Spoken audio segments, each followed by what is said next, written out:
ಮಾಜಿ ಸಂಸದ ಪ್ರಜ್ವಲ್ ರೇವಣ್ಣ ರಾಸಲೀಲೆ ಪ್ರಕರಣ ಸಂಬಂಧ ಸತತ 3 ಗಂಟೆಗಳ ಕಾಲ ಫೋಟೋ ವಿಡಿಯೋ ವೀಕ್ಷಣೆ ಆಗಿದೆ.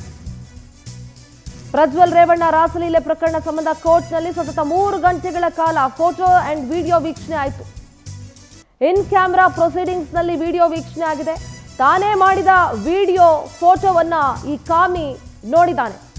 ಜನಪ್ರತಿನಿಧಿಗಳ ಕೋರ್ಟ್ನಲ್ಲಿ ವಿಡಿಯೋವನ್ನ ವೀಕ್ಷಿಸಿದ ಪ್ರಜ್ವಲ್ ರಾಸಲೀಲೆಯ ಫೋಟೋ ವಿಡಿಯೋ ನೋಡಿ ಜೈಲಿಗೆ ವಾಪಸ್ ಕಳಿಸಿದ್ದಾರೆ. ನಿನ್ನೆಯಿಂದ ಅತ್ಯಾಚಾರ ಕೇಸ್ನ ವಿಚಾರಣೆ ಆರಂಭ ಆಗಿದೆ, ಟ್ರಯಲ್ ಆರಂಭ ಆಗಿದೆ. ಈ ಸಂದರ್ಭದಲ್ಲಿ ನಾನು ವಿಡಿಯೋ ಫೋಟೋಗಳನ್ನ ನೋಡಬೇಕು ಅಂತ ಕೇಳಿದ್ದ, ಸಾಕ್ಷ್ಯ ಕೇಳಿದ್ದ ಈ ವಿಕೃತ ಕಾಮಿ. ಅದಕ್ಕೆ ಜಡ್ಜ್ ನೋಡಪ್ಪ ನಿನಗೆ ಹೊರಗಡೆ ಕೊಡಕ್ಕಾಗಲ್ಲ, ಅದನ್ನ ನೋಡಕ್ಕೆ ಏನಿದ್ರು ಕೋರ್ಟ್ನಲ್ಲೇ ಬೇಕಾದ್ರೆ ನೋಡು ಅಂತ ಜಡ್ಜ್ ಹೇಳಿದ್ರು. ಹೀಗಾಗಿ ಇವತ್ತು ಸತತ 3 ಗಂಟೆಗಳ ಕಾಲ ತಾನೇ ಮಾಡ್ಕೊಂಡಿದ್ದಂತ ಅಸಹ್ಯ ವಿಡಿಯೋಗಳನ್ನ ಪ್ರಜ್ವಲ್ ಕೋರ್ಟ್ನಲ್ಲಿ ಕ್ಯಾಮ್ರಾ ಪ್ರೊಸೀಡಿಂಗ್ಸ್ ನಲ್ಲಿ ನೋಡಿದಾನೆ. ಅದಾದ ನಂತರ ಜೈಲಿಗೆ ವಾಪಸ್ ನೋಡಿ. ಇವತ್ತಿನ ವಿಜುವಲ್ ವಿಡಿಯೋಗಳನ್ನ ವೀಕ್ಷಿಸಿ ಪ್ರಜ್ವಲ್ ಮತ್ತೆ ವಾಪಸ್ ಪರಪ್ಪನ ಅಗ್ರಹಾರ ಜೈಲಿಗೆ ಹೋಗ್ತಾ ಇರೋದು. ಪವರ್ ಟಿವಿಯ ಹೊಡೆತಕ್ಕೆ 8 ತಿಂಗಳಿಂದ ಈ ಕಾಮಿ ಜೈಲಿನಲ್ಲಿದ್ದಾನೆ. ಕಂಡವರ ಮನೆ ಹೆಣ್ಮಕ್ಳುಗಳನ್ನ ಇವರ ಕಾಮತೃಷೆಗೆ ಬಳಸ್ಕೊಂಡು ಏನ್ ಬೇಕಾದ್ರೂ ಮಾಡಬಹುದು, ದುಡ್ಡು ಅಧಿಕಾರ ಇದ್ರೆ ಅಂತ ಅಂದ್ಕೊಳ್ತಾರಲ್ಲ, ಅಂಥವ್ರಿಗೆ ಇದೊಂದು ಪಾಠ ಆಗಬೇಕು. ಟೆಕ್ನಿಕಲ್ ಎವಿಡೆನ್ಸ್ ಏನಿದೆ ಸಾಕ್ಷ್ಯ ಕೊಡಿ ಅಂತ ಕೇಳಿದ್ದ ಈತ ಕೋರ್ಟ್ನಲ್ಲಿ.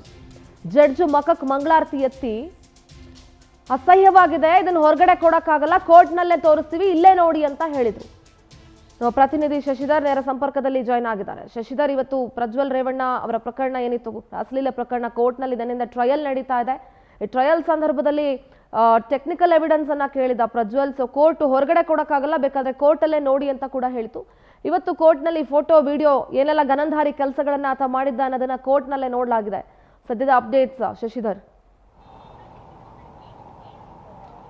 ಸಿಂಧೂರ, ಪ್ರಮುಖವಾಗಿ ಏನು ಹಾಸನದ ಮಾಜಿ ಜೆಡಿಎಸ್ ಸಂಸದಂತ ಪ್ರಜ್ವಲ್ ರೇವಣ್ಣ ಮೇಲೆ ಏನು ಅತ್ಯಾಚಾರ, ಲೈಂಗಿಕ ಕಿರುಕುಳ, ಲೈಂಗಿಕ ದೌರ್ಜನ್ಯ, ಕಿಡ್ನಾಪ್ ಸೇರಿದಂತೆ ಒಂದಷ್ಟು ಪ್ರಕರಣಗಳು ಕೂಡ ದಾಖಲಾಗಿ ಸುಮಾರು 8 ತಿಂಗಳಿನಲ್ಲಿ ಕೂಡ ಜೈಲಿನಲ್ಲಿದ್ರು.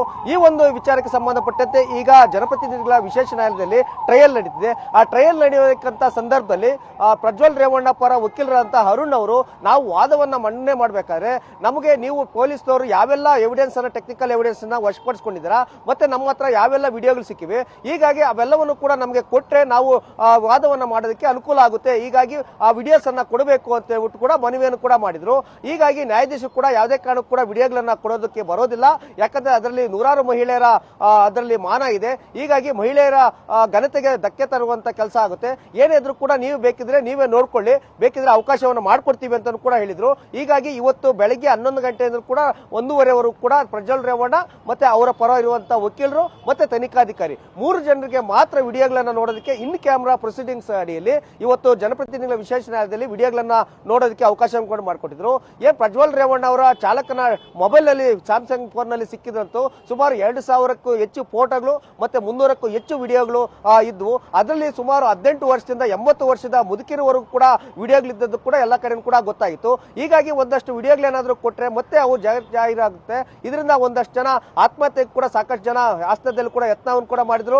ಹೀಗಾಗಿ ಈಗಾಗಲೇ ಜೆಡಿಎಸ್ ನಲ್ಲಿರುವಂತಹ ಕೆಲವೊಂದಷ್ಟು ಕಾರ್ಯಕರ್ತರು ಕೂಡ ಜೆಡಿಎಸ್ ಹೆಸರು ಕೊಡೋದು ಕೂಡ ಮುಂದೆ ಬರ್ತಿಲ್ಲ. ಅದರಲ್ಲಿ ಸರ್ಕಾರಿ ಅಧಿಕಾರಿಗಳಿದ್ದಾರೆ, ಪೊಲೀಸ್ ಡ್ರೆಸ್ ನಲ್ಲಿರುವಂತಹ ಏನ್ ಪೊಲೀಸ್ ಮಹಿಳಾ ಅಧಿಕಾರಿಗಳಿದ್ದಾರೆ, ವೈದ್ಯಾಧಿಕಾರಿಗಳಿದ್ದಾರೆ. ಹೀಗಾಗಿ ಮಹಿಳೆಯರ ಮಾನವನ್ನ ಕಾಪಾಡುವಂತ, ಗೌಪ್ಯತೆಯನ್ನು ಕಾಪಾಡುವಂತ ಕೆಲಸಕ್ಕೆ ನ್ಯಾಯಾಲಯ ಕೂಡ ಮುಂದಾಗಿದ್ದು. ಹೀಗಾಗಿ ಆ 3 ಜನರಿಗೆ ಮಾತ್ರ ವಿಡಿಯೋಗಳನ್ನ ನೋಡೋದಕ್ಕೆ ಅವಕಾಶ ಮಾಡಿಕೊಟ್ಟಿದ್ರು.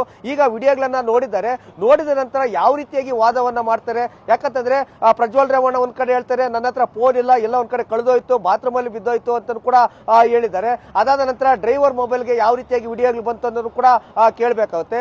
ಮತ್ತೆ ಅತ್ಯಾಚಾರ ಮಾಡುವಂತ ಸಮಯ, ಸ್ಥಳಗಳನ್ನು ಕೂಡ ಸಂತ್ರಸ್ತರು ಕೂಡ ಹೇಳಿದ್ದಾರೆ. ಅಲ್ಲಿ ಪೊಲೀಸರು ಕೂಡ ಹೋದಂತ ಸಂದರ್ಭದಲ್ಲಿ ಏನಾದ್ರು ಟೆಕ್ನಿಕಲ್ ಎವಿಡೆನ್ಸ್ ಸಿಕ್ಕಿತ್ತಾ, ಸಿಸಿ ಕ್ಯಾಮೆರಾ ವಿಡಿಯೋಸ್ ಆಗಿರ್ಬೋದು, ಕೂದಲನ ಮಾದರಿ ಆಗಿರ್ಬೋದು, ರಕ್ತದ ಮಾದರಿ ಆಗಿರ್ಬೋದು, ವೀರ್ಯಾಣುವಿನ ಮಾದರಿ ಆಗಿರ್ಬೋದು, ಈ ತರದೆಲ್ಲ ಕೂಡ ಸಿಗುತ್ತೆ. ಹೀಗಾಗಿ ಟ್ರಯಲ್ ಮಾಡಬೇಕಾಗುತ್ತೆ. ಪ್ರಜ್ವಲ್ ರೇವಣ್ಣರಿಗೂ ಅಲ್ಲಿ ಪೊಲೀಸರು ತನಿಖೆ ನಡೆಸಿದಂತ ಜಾಗದಲ್ಲಿ ಏನಾದ್ರು ಸಿಕ್ಕಿದೆಯಾ ಅಂತ.